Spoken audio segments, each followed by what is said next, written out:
আওয়ামী লীগের কার্যক্রম নিষিদ্ধটা উইথড্র হবে এই ধরনের কোনো সম্ভাবনা আমি দেখতে পাচ্ছি না, আমি অন্তত দেখতে পাচ্ছি না।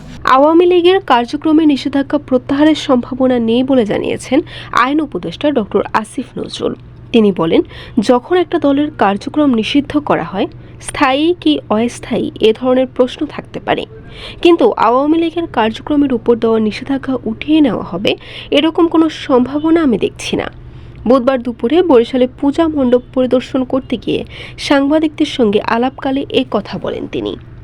সম্প্রতি অন্তর্বর্তী সরকারের প্রধান উপদেষ্টা ডক্টর মোহাম্মদ ইউনূস জাতিসংঘ সফরে গিয়ে এক সাক্ষাৎকারে আওয়ামী লীগের ওপর থেকে নিষেধাজ্ঞা প্রত্যাহার নিয়ে কথা বলেছেন। এরপর বিষয়টি নিয়ে রাজনৈতিক অঙ্গনে নতুন করে আলোচনা সমালোচনা শুরু হয়।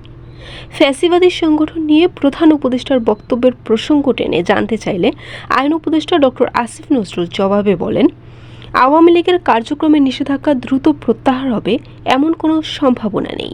তবে ফেব্রুয়ারির প্রথমার্ধেই ত্রয়োদশ জাতীয় সংসদ নির্বাচন অনুষ্ঠিত হবে। বর্তমান সময়ে পাহাড়ে হিংসা ছড়ানো নিয়ে তিনি বলেন, পাহাড়কে যারা অশান্ত করবে তাদের বিরুদ্ধে ব্যবস্থা নেওয়া হবে, যা ইতিমধ্যে সরকার শুরুও করেছে।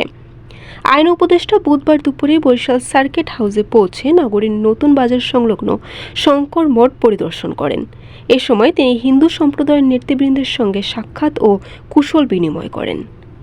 বরিশাল.নিউজ।